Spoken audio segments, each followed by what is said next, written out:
Nii nagu mina juba natukene oma ettekandes ütlesin, et ei saa teha sellist asja nagu riigireform või riigi valitsemisreform või mis iganes nime me sellele ideestikule paneme ilma selleta, et need inimesed, kes tegelikult riigiasutusi juhivad, kaasa räägiksid.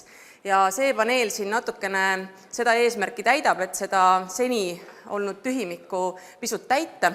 Ja need panelistid, kes siin täna kutsutud on kõik põhjusega kutsutud. Et kindlasti on riigiasutustes veel hulk väga häid juhte, ja kes tahavad ja julgevad muutusi teha. Nad kõik ei oleks siia lavale täna ära mahtunud. Aga Marek, sinu ma kutsusin sellepärast, et nagu ühest blogist hiljuti lugeda oli, et kui te tahate midagi muuta, siis kutsuge kedagi Swedbankist või Marek Helm.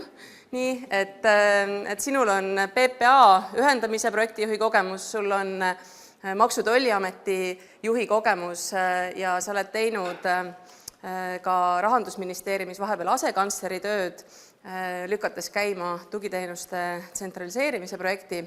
Et kui keegi teab midagi, kuidas muutusi juhtida, siis sina oled kindlasti see esimene usual suspect. Nii. Siis Maris on töötanud erinevates riigiasutustes päris pikki aastaid. Varsti tuleb 20 ära. Siiski siinses seltskonnas ütlen, et mitte ainult riigiasutustes ei ole ma töötanud. Just. Olen ise endale pidanud ka leiba teenima. Ja Maris tegelikult oli seotud kunagi haigekassa ülesehitamisega, praegu juhib Tervise Arengu Instituuti ja sinu suust on pärit need mõtted, et oleks seda ärritavat tööd ometigi vähem, siis ma oleks palju õnnelikum oma tööd tehes. Ja Aivo on siis nagu näide sellest Swedbanki õnnelikust impordist, eks ole, riigisektorisse. Et praegu siis Maanteeameti peadirektorina muutmas väga palju asju korraga. Kui keegi on hiljuti pidanud juhiluba vahetama, siis on juba nendest muutuste viljadest saanud pisut maitset suhu. Aga see, mis me siin praegu teha tahaksime, on tegelikult rääkida, mis siis takistab. Mis siis on need hädad, miks asutuste juhid ise ei saa neid muutusi ellu viia ja millist seda riigireformi siis teie arvates meil vaja oleks.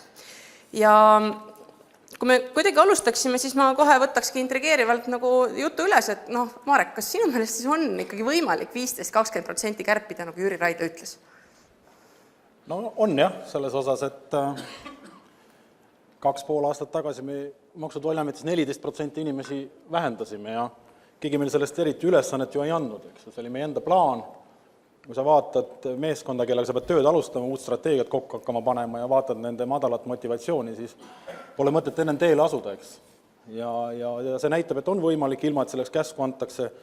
Aga selleks on mõned eeldused, et minu enda üks otseseid juhte on ka siin saalis ja kui me oleme kokku arvutanud, kui palju vähemaga me saame hakkama, 14%, see on siis reaalseid inimesi 245 inimest, ju ma läksin seda ministeeriumisse tutvustama, siis oli planeeritud üks nõupidamine, kus me siis pidime osakonna kaupa läbi käima, kus siis Maksu- ja Tolliameti kui palju vähendab, siis kantsler Veiko Tali, kes on ka siin saalis, ütles peale 5 minutit arutelu, et kuulge, et meil vist ei ole mõtet jätkata, et me niikuinii siin ministeeriumis aru ei saa, et kas nad koondavad õige hulga inimesi või mitte, et peadirektor vastutab.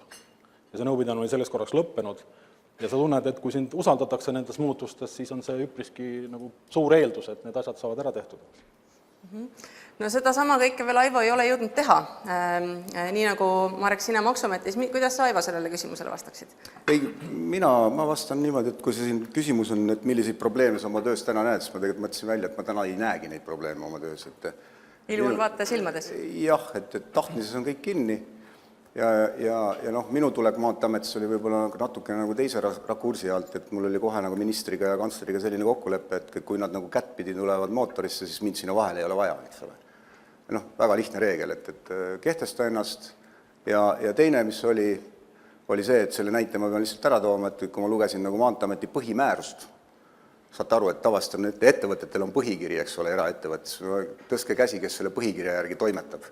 No ei ole, eks ole, sellist on ju, et sa võtad selle iga päev ette. Vaat siis põhimäärus oli nii selline põhimäärus, et ma pidin igasuguse inimese liigutamise minema kooskõlastama, ma ei tea kellega on ju. Et lihtsalt muutsime selle põhimääruse selliseks, et ma enam ei peagi kooskõlastama midagi. Ja nii lihtne see ongi, et tegelikult hakkab see lihtsalt tahtmises kinni, et need takistused saab kõik ära muuta. Maris, mis takistusi sina näed?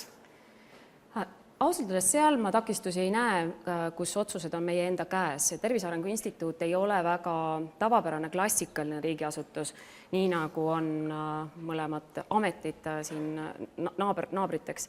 Et meie ei pea ise küsima, et kas me tohime kedagi tööle võtta, kas me tohime ametkohta luua või seda koondada, kuidas ümber struktureerida, need asjad on kõik Tervise Arengu Instituudis enda käes. Küll aga on probleemid seal, kus sa ise ei saa mõjutada ja meie jaoks on need praegu tsentraliseeritud tugiteenused, kus asutuse juht enam ei saa juhtimise finantsinfot, kus meil uuele siis tsentraliseeritud raamatupidamises mindi üle uuele tarkvaraversioonile, mis on seadistatud nii, et saad ainult tekkepõhiseid aruandeid, esitama pead, aga kassapõhiseid aruandeid.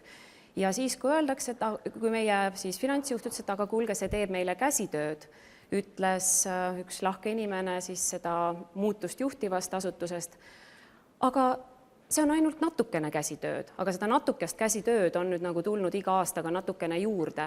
Ehk et kahju, et Alar Karist siin praegu enam ei ole, aga edastan talle selle sõnumi ka meilitsi, et mina teen küll ettepaneku, et Riigikontroll võiks võtta ette ühe auditi ja vaadata, et kas ja kui palju on siis tänasel moel tsentraliseeritud teenuste ülesehitus tegelikult üle Eesti riigiasutuste toonud efektiivsust juurde, nii et me saaksime üks hetk mõelda, mida ja kuidas edasi minna. Igaks juhuks ütlen ka, ei ole tsentraliseerimise vastane, ei taha tegeleda ise raamatupidamisega, küll aga ei taha ma näha ka inimesi, kes ütlevad, et me ei saa oma põhitööd enam teha. See on nagu väga eluline näide sellest, kuidas moodi võib-olla mingi muutus on jäänud kellegi jaoks lõpuni viimata, et see täielikult tööle panna, aga tegelikult on ju väga palju juttu olnud ka sellest, et asutused ajavad seda oma rida ja kaitsevad seda oma väikest kuningriiki 10 küünega ja kui kohe on vaja teha midagi kellegi teisega, siis asi läheb kreeni. Kas te olete tajunud seda oma töös ja mis te siis teete?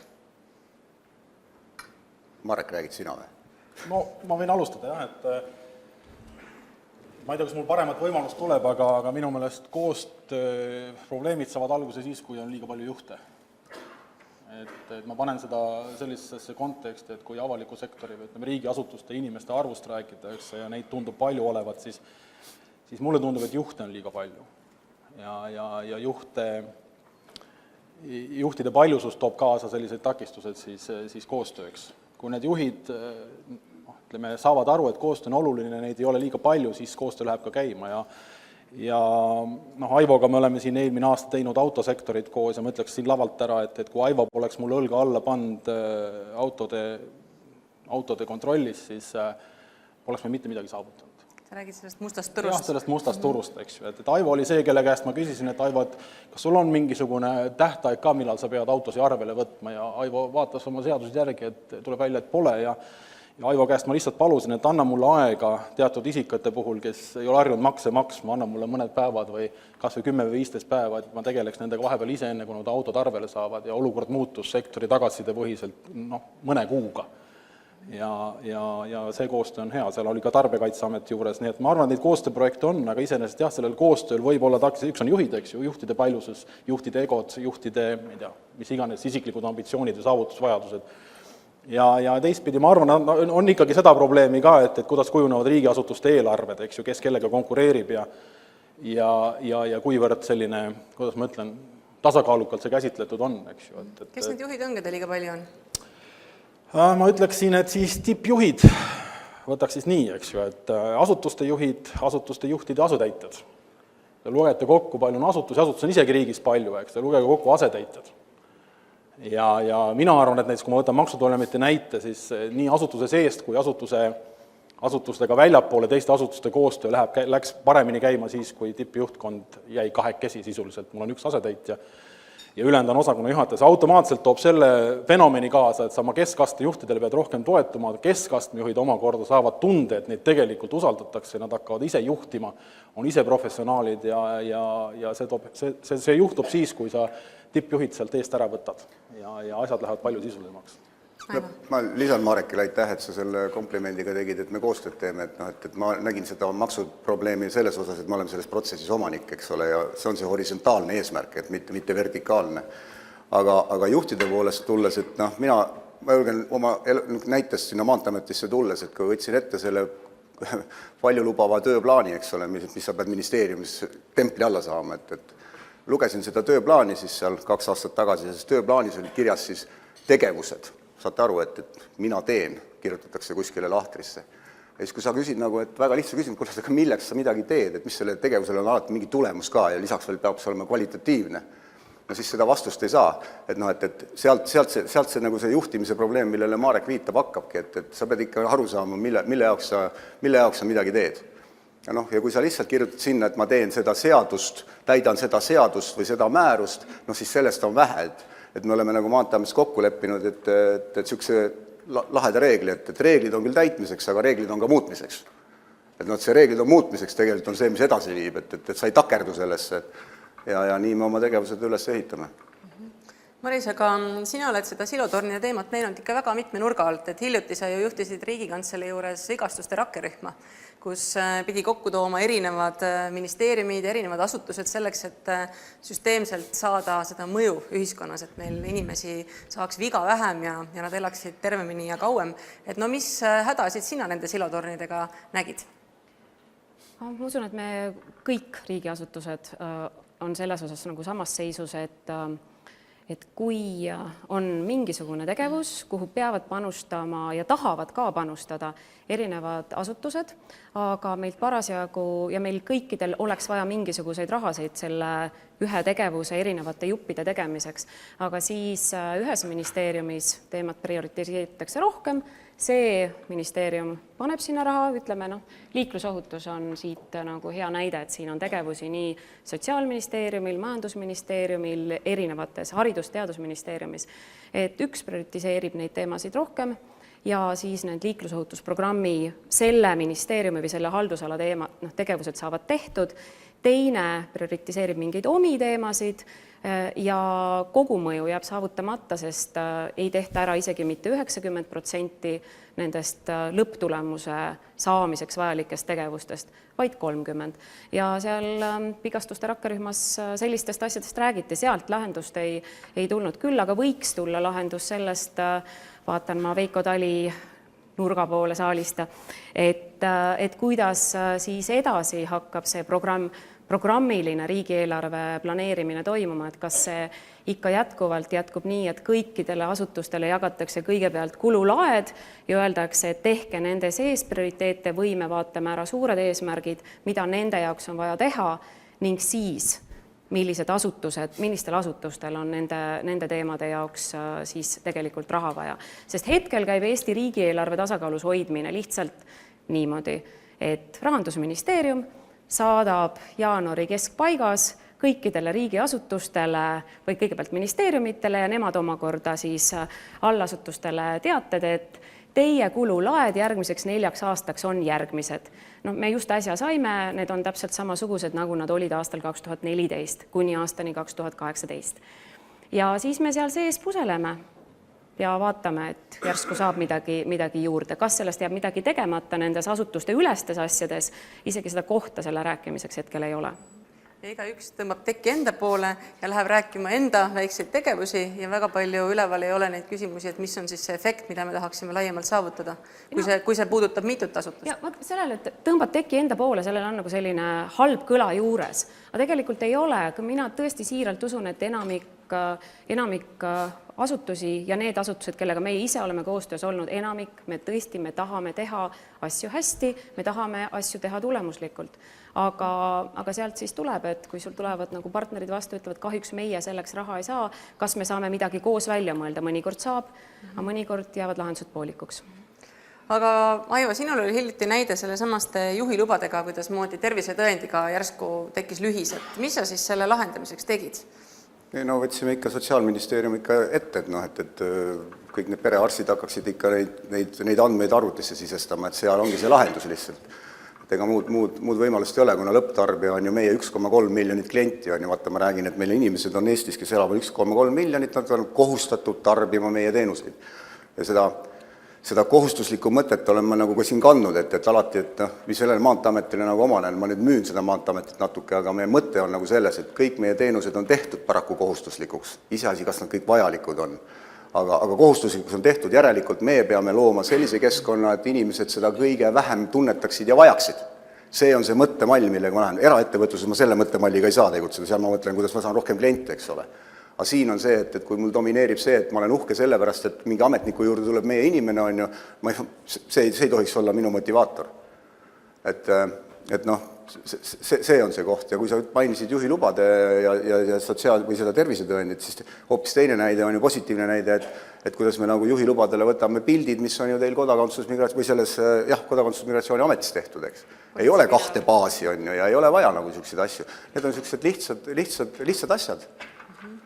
Marek, sina oled nüüd erinevates riigiasutustes tööd teinud. Kuidas sa näed, et nende selliste asutusepõhiste vaadetega kõige nagu tulemuslikum on nagu võidelda, kui nüüd minna kaugemale juhtide isikutest, sest noh, head juhid suudavad leida kaasamõtlejaid, suudavad eest vedada, aga noh, siin Maris ju mainis, et tegelikult on sageli probleemid selles samas meie juhtimissüsteemide jäikuses ja selles, et juhtidel ei ole piisavalt hoobasid, et juhtida. Kas või see samane näide, et kui sa võtad riigieelarve ette, sul on artikkel 5, tegevuskulud. Kõlab nagu NATO artikkel. Jaa, aga see on veel karmim. See on niimoodi, et kui sul on ühe rea peal kirjas, et sa nagu teed selle oma palgarahaga või siis ostad sisse, siis selle nii-öelda muutmine aasta jooksul on nagu paras nagu ettevõtmine ja tulgu ometi jumal appi, kui vaja on järsku asutuste vahel seda muuta. Aga samal ajal muuda kusagilt mingisugust ühe valdkonna vahel asju pole üldse mingi küsimuski. Et kuidas sina nagu näed, et seda nagu juhtimissüsteemid näiteks eelarve mõttes saaks olla mõistlikumad? Aga selle juhtimissüsteemi sõnal on selline müstiline tähendus omistatud, eks ju, et see peaks olema justkui mingi tulede ja viledega IT-keskkond. Ja juhtimissüsteem on need vägevad Excelid, eks ju, mis aitavad sul õiget infot õigel ajal kätte saada, kas siis tippjuhina või keskastme juhina. Ja millist infot sa vajad, seda ei saa keegi väljastpoolt sulle ette anda, et sa pead ise seda teadvustama.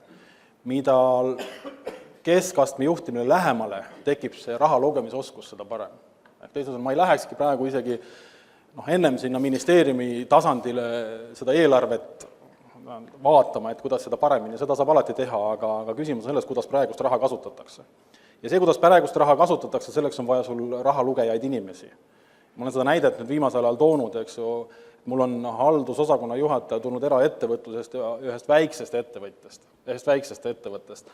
Ja mul on hästi turvaline olla, sellepärast, et ta loeb raha ja tema jaoks 2000 eurot, 3000 eurot on suur raha. Ma ootan siin 4. kuud telekommunikatsiooniseadet Pärnusse ja ta ütleb, raha ei ole, kuigi ma arvan, meie eelarve on 40 miljonit eurot, eks ju, 10 miljonit on majanduskulud ja investeeringud, see 6000 eurot lõitakse imelihtsalt, aga mulle meeldib see suhtumine, et ei ole nii, et isegi peadirektor küsib ja 6000 eurot lendab kuhugi, eks. Ta loeb raha ja tal on oma järjekord asjadele prioritiseerimisele. Ehk teisisõnu, mina arvan, et kui see riigireformi jutt tuleb, siis ikkagi juhtimiskvaliteet alates tippjuhist ja siis keskastme juhtidele, kellel tuleb õpetada seda raha lugemise oskust, eks, et see on võti.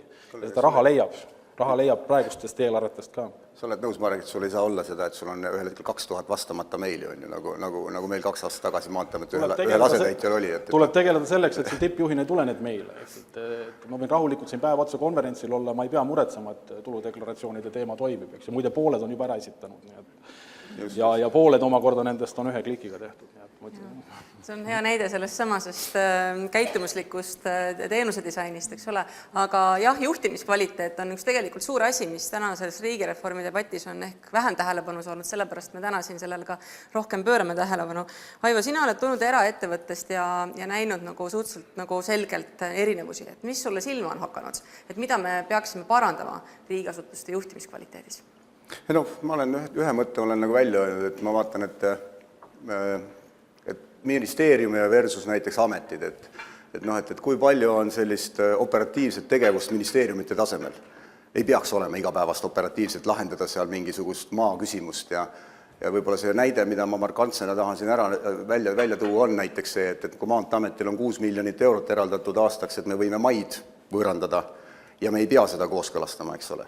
Siis vaat, kui üks kütusetankla tahab saada omale näiteks seda valguse plafooni ja sellel juhuslikult on all vundament, siis ma pean seda kooskõlastama minema ja juhuslikult võib kesta see 6 kuud.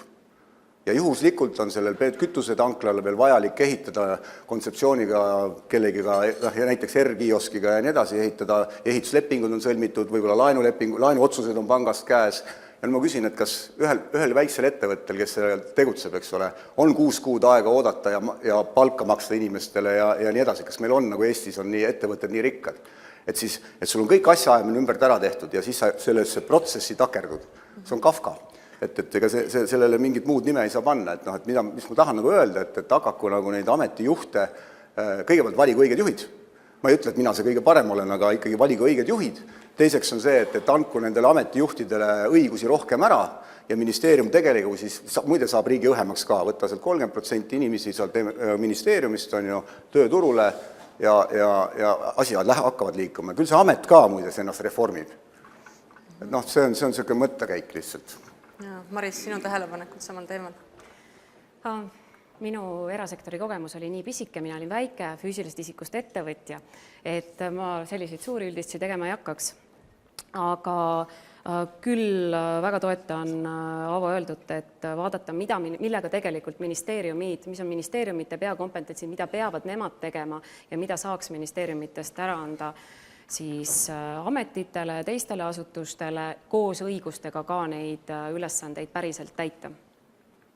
On see micromanagement, mida ka juba seda sõna on varem tänapäeval öeldud, et seda vähe, et lähimuspõhimõte, tee otsused seal, lase juhtidel vastutada, on üks suur teema, mis teie jutust läbi kõlab. Marek, aga korraks, et võib-olla et kuna enamik auditooriumist on erasektori inimesed, siis küsimus meile oli, et mis takistab riigiasutusi efektiivselt töötamast, siis millega meie asutuste finantsinimesed on tegelenud viimased 3 nädalat, on siis tõepoolest püüda 2016, 17, 18 ja 19 kulutusi selle etteantud kululae piires siis planeerida, et kui palju palgakuludeks, kui palju majanduskuludeks, neid omavahel muutma saab hakata valitsuse otsustega, mitte meie enda otsustega, et kui tahad kellelgi teenust sisse osta selle asemel, et palgaliselt võtta või tõesti, et kui tahad koolitajat, kes saab tulla füüsilise isikuna või siis füüsilisest isikust ettevõtjana, need on 2 eraldi lahtrit, mida saaks läbi valitsuse muuta ja kõige lustlikumaks läks siis, kui Tervise Arengu Instituudil on teatud summad, millega me toetame paikkondlikke terviseedenduslikke tegevusi siis sellistel umbes maakondade tasandil ja me peame praegu suutma ette näha, kas me sõlmime lepinguid maavalitsustega, kohalike omavalitsustega või siis mõnede teiste, näiteks siis kohaliku elu arendamise sihtasutustega nende tegevuste tegemiseks 4 aasta perspektiivis. Et milleks me seda tegema peame? Iga aasta teed jällegi lolli tööd, eks ole, kuigi tegelikult on teada, et see on pikaajaline. See on jällegi üks selline väike asi, aga see on ju ainult natuke, aga see võtab ju teilt ainult nädala. Aga see võtab ju ainult 2 päeva, aga niimoodi see kuhjubki, et neid nagu 2 tundi, 2 päeva, 3 nädalat juurde tekivad mõttetut käsitööd, mida sa ei saa nagu kuidagi inimest motiveerida ka seda tegema, sest see inimene, kes seda siis nagu tegema peab, teab, et tegelikult see ei vii mitte kuhugi, sellest ei sõltu rahades mitte midagi, ega ka tulemuse saavutamises. Marek, sinu mõtted samal teemal? Korra juurde tagasi veel selle, mis Aivar rõhutas, et milline on see peadirektori vastutus või sinna juurde siis usaldus, ennem usaldus ja pärast ka vastutus. Sul ei saa tekkida vastutustunnet ameti juhtimisel, kui sa tajud, et sind ei usaldata. Ja mina olen seda oma 3-aastase peadirektori karjääri jooksul küll tundnud seda, et tegelikult usaldatakse. Ehk teisisõnu seesama näide ametnike vähendamisest või koosseisu vähendamise osas on selgelt minu ja mu meeskonna õlul ja ma võtan vastutuse, 245 inimest, amet peab tööle jääma. Et sa ei saa lõhkuda ära riigiasutus, selles mõttes on riigiaparaadi või riigiameti reformimine hästi tundlik teema, et seal peab olema mingi järjepidevus ja kõik see muu, eks ju. Aga kui seda usaldust ei ole, siis võetakse ära vastutusvõimalus, ongi kõik, eks ju. Et teistpidi ma näen seda niimoodi, et minu mõistes jättes kõik Riigikogu koosseisude arvud ja muud asjad kõrvale riigireformile ootus minul on ikkagi see, et selgelt riigi sees töötavaid tippjuhte ühetaoliselt või võimalikult sarnaselt usaldatakse kõikides ministeeriumi haldusalades, eks. Neil on kohustus viia läbi muutusi ja seda mitte lihtsalt muutuste pärast, vaid nende strateegiad peavad olema väga selgelt arusaadavad, mis muutusi planeeritakse ja millal see ootus tekib.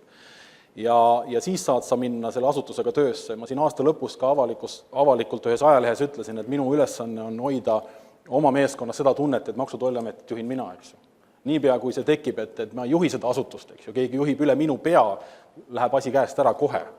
Ja Rahandusministeeriumi valitsemisalas on see selles mõttes lihtsam, et Maksu- ja Tolliameti puhul on selline müstiline sõna nagu maksusaladus, ehk teisisõnu sellist igapäevast risti-rästi ministeeriumi ameti rollide segadust ei saa olla.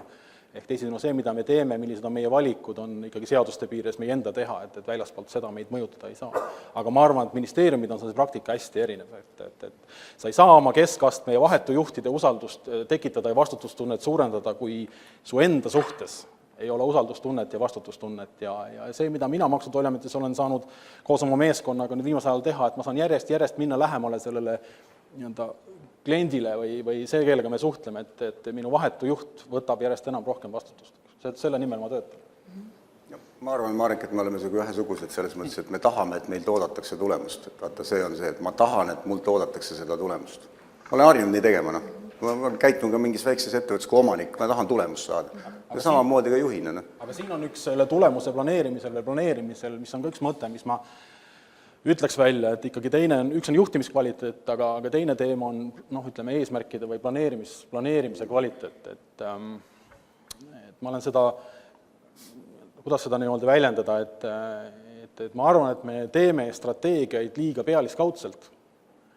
Meil on olemas selline põhimõte nagu rulluv strateegia, mis tähendab seda, et iga aasta natukene teeme seda strateegiat juurde tagant otsasteks. Aga mina olen tunnetanud seda, et sellega me võtame tegelikult oma inimestel saavutustunde või ära.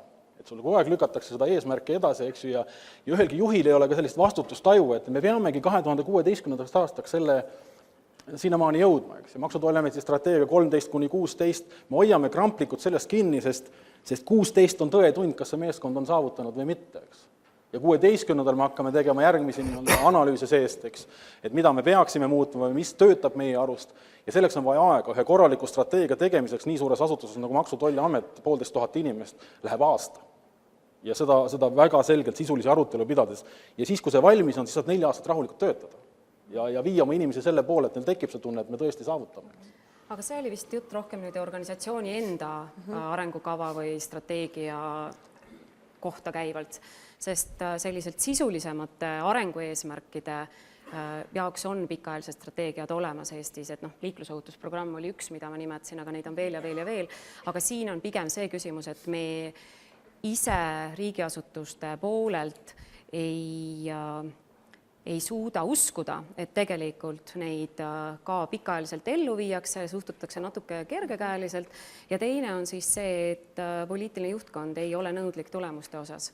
Et vaadata tõepoolest, et kas see on nüüd maksimum, kuidas me saime oma inimesi hoida, et küsida, et see, et Eestis sureb aastas vigastuste, õnnetuste tõttu 600 inimest rohkem kui Hollandis siis suhtarvuliselt, et kas see on parim, millega me saame nagu Eestis toime tulla, et 10 aastaga 6000 inimest ja siis räägime, et küll on kurb, töökäed kaovad ära, eks ole, ja need on ainult surmad, mida ma rääkisin, et haigestumine, püsiv töövõimetus on seal otsas veel.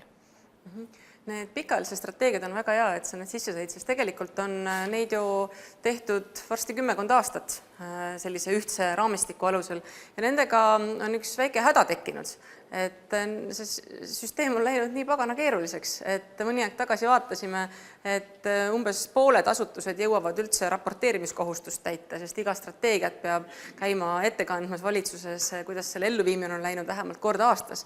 Veel mõni aeg tagasi oli meil 120 strateegiat, praegu on see number kõvasti alla tulnud, selline 60 peale umbes, aga tegelikult ei olegi nagu küsimus niivõrd, mis selles paberis on, vaid küsimus on selles, et kas seda strateegiat ka elatakse ja juhitakse, elus hoitakse. Selle kohta on ka mitmed eksperdid öelnud, et Eestis üks põhiline häda on selles, et strateegia tehakse tohutu innuga ära, siis on ta valmis, siis on ta avalik ja siis läheb nagu selline rutiinne töö edasi.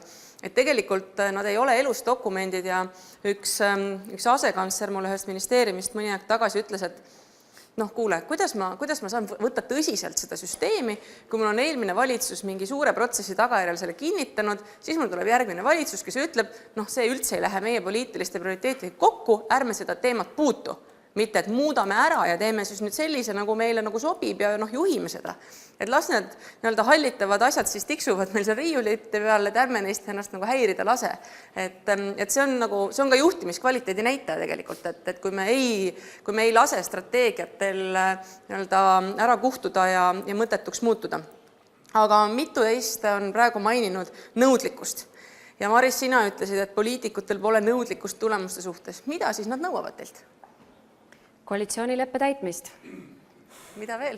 Ja see on riigiasutuste häda, on see, et kui see tegevus, millega parasjagu, mis tunduks olulisena ja prioriteetsena, kui sellel pole õnne sattuda koalitsioonileppe teemade sekka, siis selle tegevusega järgmisel 4 aastal ei tegeleta surgu või ära keegi teine selle tagajärjel.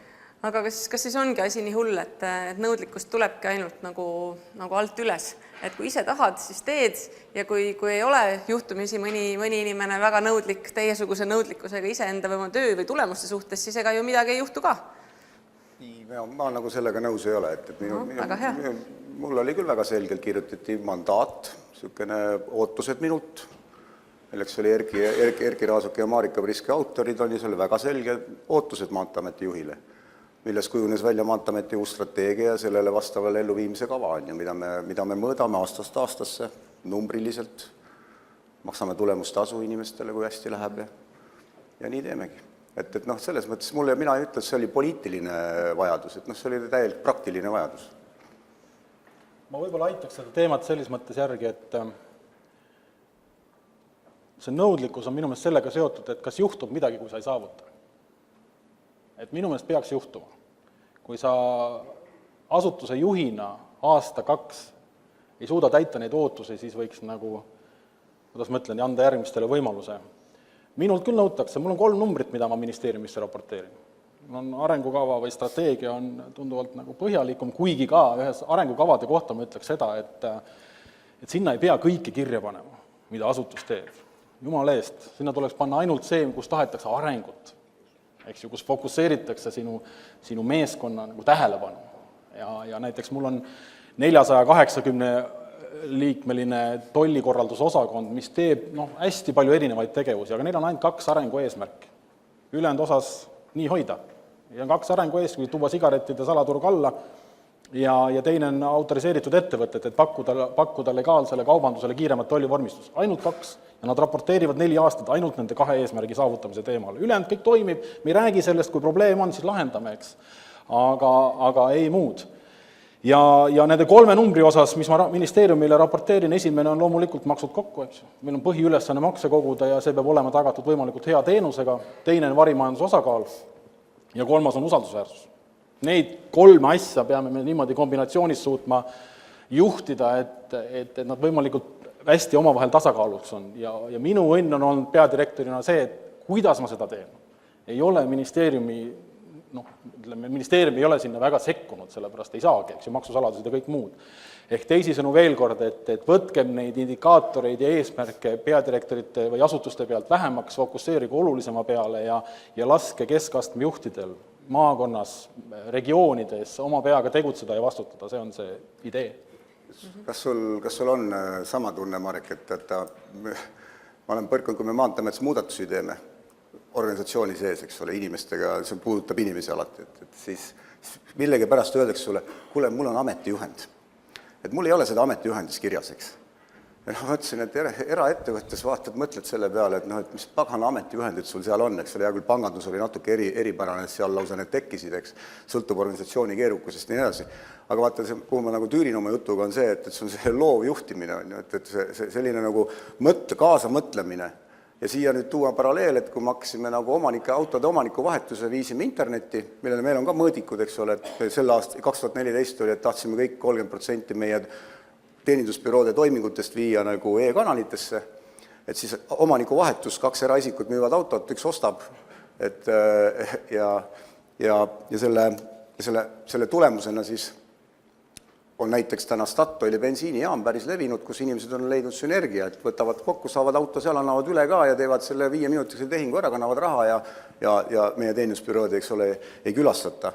Ja nüüd avastasime ühest juhendist, kus oli keelatud, et see on detail, aga pange tähele, missugune detail. Kirjutatud sisse, et me ei oleks tohtinud postiga saata seda rohelist registritunnistust.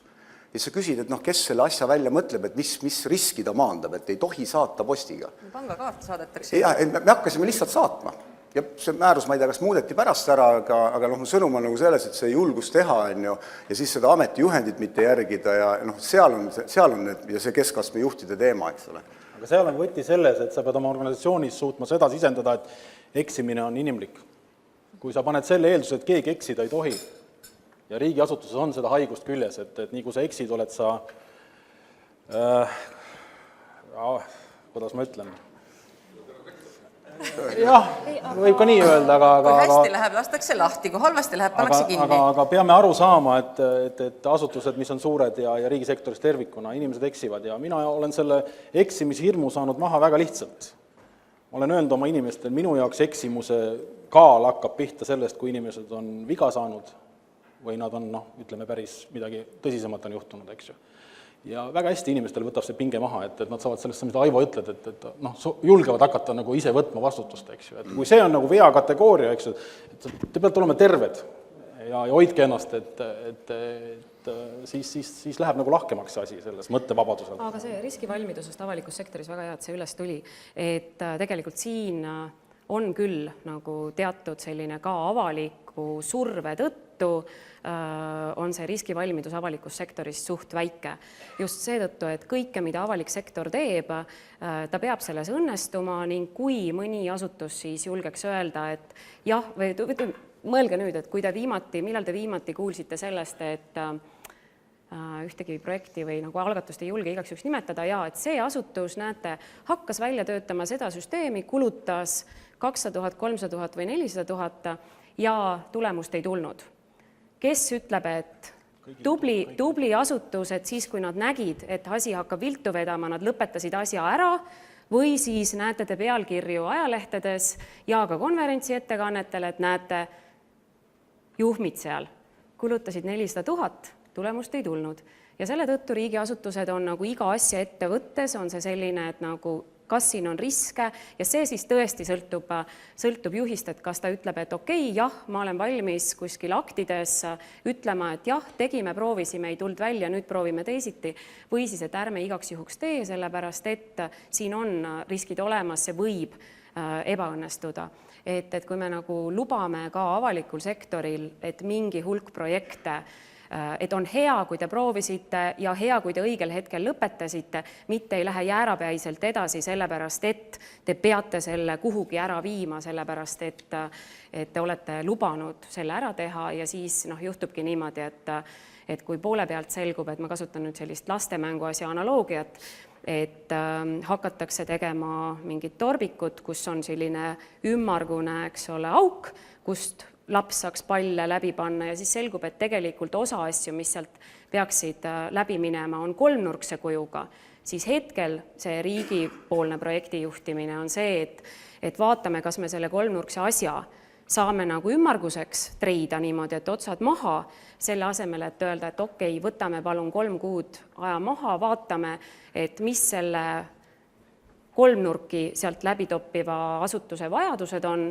ja siis arutame need läbi ja võib-olla tõepoolest oleks mõistlik seda ringi suuremaks teha nii, et ka kolmnurk sealt läbi mahuks. Aga seda hetkel kahjuks ei toimu ja seda ka ei julgustata. Üks näide tegelikult, kus valdkonnas on hädavasti vaja kogu aeg sellist riskijulguse talumist või vähemalt tunnistamist, et meil kohe ei tulegi välja, on tegelikult ju kõik need suured IT-arendused, et sa ei tee ühtegi IT-arendust nii-öelda karbi sees valmis ja ei pane teda poe riiuli peale ja siis sa ei osta, vaid need on ju, see on nagu eksperimenteerimine, see on protsessis, on teenustes, on kõik disain ja see on täiesti loomulikult, seal läheb väga palju asju viltu. Et sa testid, mulle õudselt meeldis üks näide, see oli juba mitu aastat tagasi, kui mäletate, käivitati digiretsepti.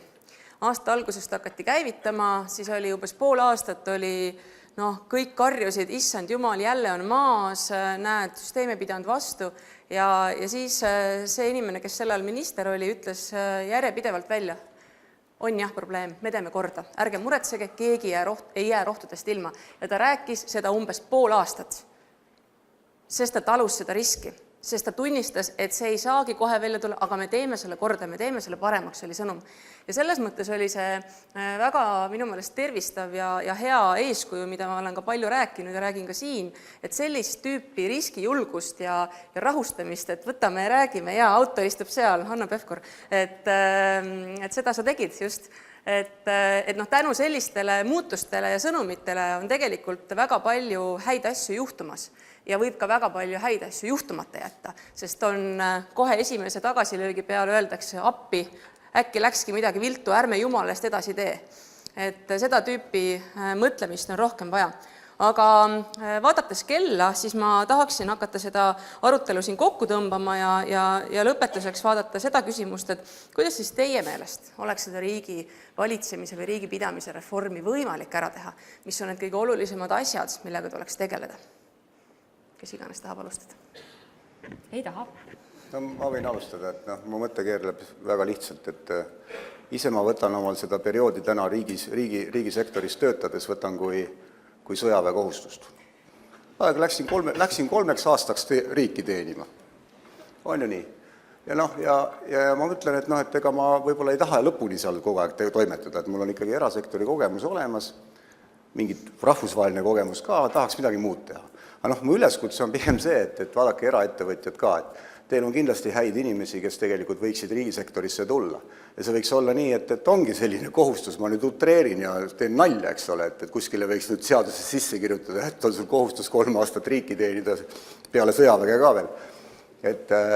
Ja vastupidi võiks ka veel olla. Tegelikult meil on veel väga palju inimesi, kes on ainult riigisektoris töötanud, nad võiksid minna ka selleks 3 aastaks erasektorisse. Ja olekski reform tehtud tegelikult. No nii, väga konkreetne ettepanek. Mobiilsus, inimeste liikumine, hea energia, aitäh, Maris. Aga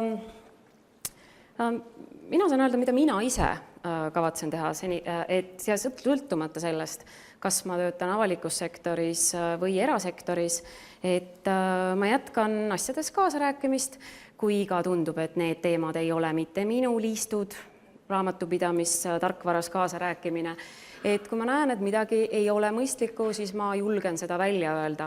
Ka juhul, kui meie instituuti karistatakse rahaliselt selle julguse eest. Aga vaadates tõesti kella, mis nagu kõvasti tiksub, siis eelmisest sessioonist jäi mitmest ettekandest tuli läbi, et massseadused ja kas me vajame ikka nii palju seadusi ja kas me vajame nii palju seaduse muudatusi, kas me peame ikka kõike seadustega reguleerima. Et tahan peegeldada tagasi, et viimased aastad on nii instituut kui ma isiklikult väga palju tegelenud alkoholipoliitikaga, seetõttu näide alkoholipoliitika vallast, alkoholipoliitikuga muideks me tegeleme sellepärast, et alkoholi liigtarbimine viib teilt töökäsi Eestis kõige rohkem iga-aastaselt ära, siis Statoil ütles eravestluses 3 aastat tagasi, me tõepoolest ei pea õigeks, et bensiinijaamades müüdakse alkoholi. Aga me hea meelega kaotaksime selle ise ära, me ise loobuksime alkoholimüügist, aga need teised ju ei tee. Kui tuleb seadus, siis meie ei protesti, aga siis oleme kindlad, et konkurendid ka ei müü. No nüüd, eks ole, väike mikroseadus siia Tallinnasse tekkis, te näete, kes läks kohtusse. Ehk et tõepoolest osa sellest, miks need seadused tekivad, on seetõttu, et erasektor ise ei lepi kokku, et see on õige asi teha, teeme ära, me ei vaja selleks tingimata seadust. Et palun, teie poolt ka kaasa tulemist selles osas. Aitäh ja Marek. Sinu ma olen selle Aivo kujundliku näite põhjal siis liiga kauaks sinna sõjaväkke jäänud, aga mul on 4 aastat või 3,5 aastat umbes leping kestab veel ja tegelikult pool minu peadirektori ajast on juba möödas kohe-kohe.